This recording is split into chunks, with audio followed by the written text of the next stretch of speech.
everybody, it is Steve, your friendly neighborhood lawn gnome. Welcome back to another video over here on That's Comical. And if you're watching and it happens to be a Wednesday, happy new comic book day. The word of the day, ladies and gentlemen, and everybody in between, is hypocrisy.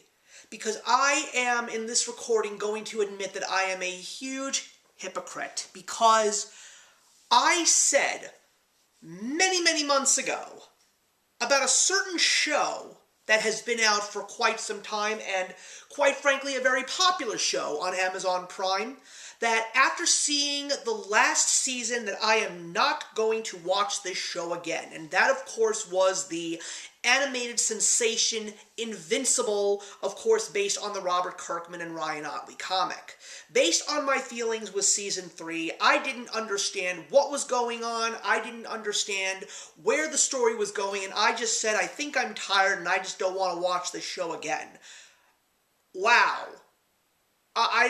I must have completely forgot about the fact that I said that, because with all of the new shows that were coming out for the Marvel Cinematic Universe and extreme excitement for new seasons of X-Men 97 and your friendly neighborhood Spider-Man, I just said, you know what, I'm going to watch Invincible Season 4.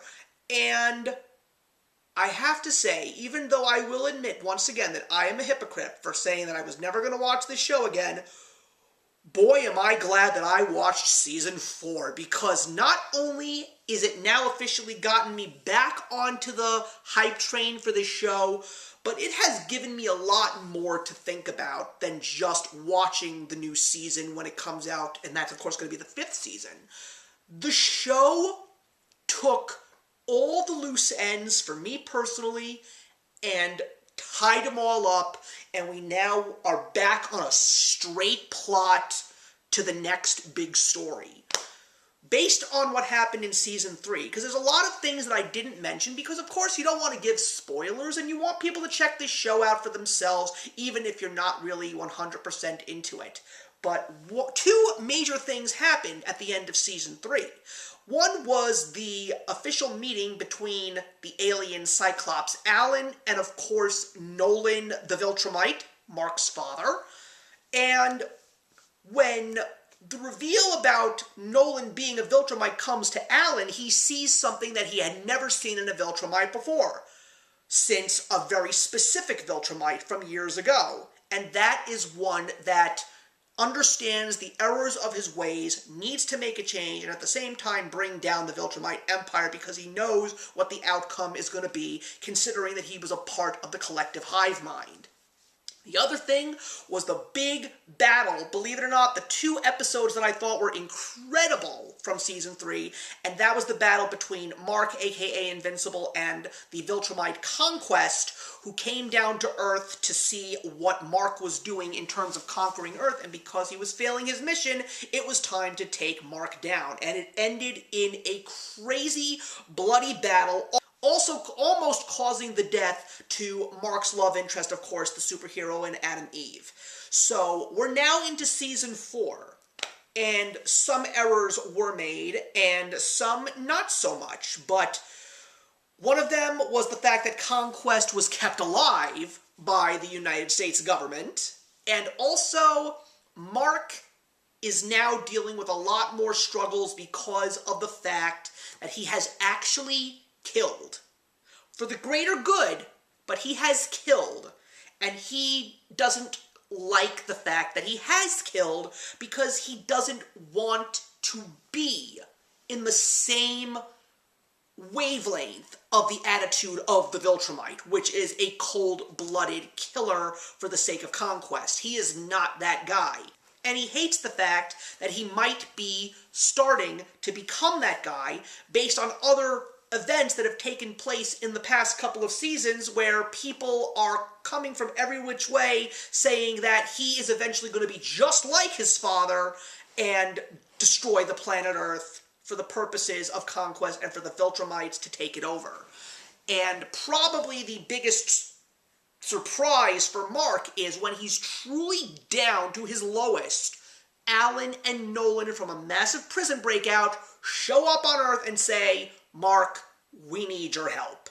This is a beautiful moment for the show. It really is the midpoint. And I'll get to why I say that before this video is over. But not only is Mark really doubting himself, but it's also really hard for him to build trust, considering what Cecil has told him to do, and the fact that his father has come back to Earth, and based on what his father almost did to him in Season 1. And Oliver, his younger brother, is also not trustworthy of Nolan because of the fact that he felt abandoned. And don't even get me started on what happens when Debbie and Nolan reunite. That is a shit show all in itself, but perfect for the plot.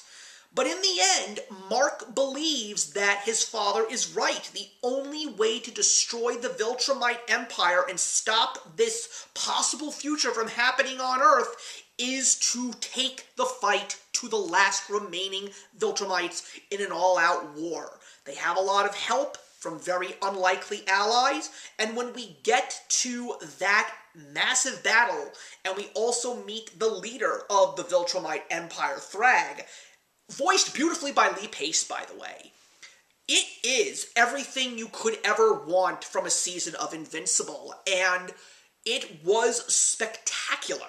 I was blown away by this season. I was impressed with the story, so impressed with the way that they've really been trying to get everything back together and keep those fans on board. But after watching this season, you know, there's a lot of other things that I was really thinking about. One of them is the fact that I really seem to be back on board, very much enjoying the show, but I have never read the Robert Kirkman comic. I mean, don't get me wrong, I'm a big Robert Kirkman fan, but because of the fact that The Walking Dead, which is still not my thing, I'm not really into zombies, and Invincible came out long during my time when I wasn't reading comics. So I got back into comics far too late for Invincible. It is so hard to get your hands on some of those old first printing floppies. But yeah, there are people I know who have been picking up the compendiums left and right and reading them and getting to know the story. And after doing my own personal research, even though I have not read the comics yet, these comics and this show are pretty much on point. The plots have been changed a little bit, but the main focus is on point.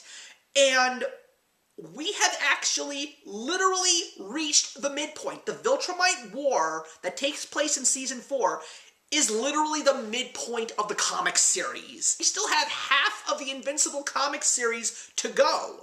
And if I am going to play my cards right, being a betting man, I am anticipating this show to encompass the entirety of the Invincible story.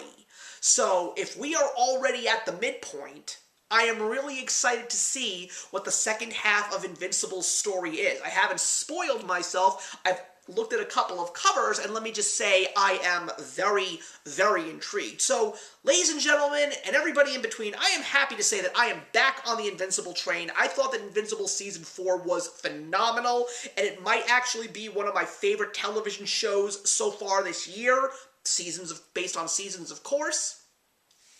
And I am really looking forward to seeing what Season 5 is going to be. I also don't believe that we're going to be seeing massive breaks anymore. I really think that we're going to be seeing one season after the other, especially when it comes to a show like Invincible.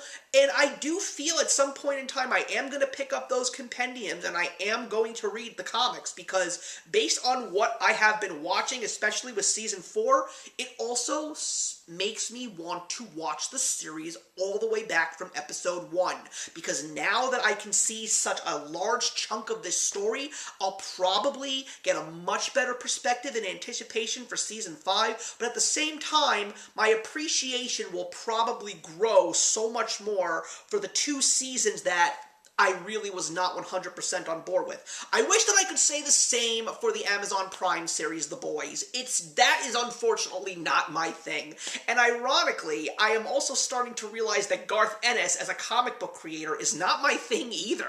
Outside of the Darkness, and I am reading Mark Silvestri's new incarnation of the Darkness, I am loving it, but I'm also suddenly realizing that Garth Ennis may not be one of my favorite writers anymore. And he used to be one of my favorites when I was younger and collecting comics. comics in the mid-90s. But those are my thoughts on Invincible Season 4. Please leave your comments in the box below. Let me know if you've been watching. Let me know if you are very much on board. And if you haven't fallen off the wagon like me at one point in time, I'd love to know how you stayed on, because I am really upset with myself. And what are your thoughts on Season 5? And if you've read the comic, let me know if I'm wrong about the comparison of comic to television show, because based on synopses and plots that I have read, because I actually wanted to see if there were any major differences, I really am not seeing many. Thank you very much for watching, everybody, and I will see you in the next one.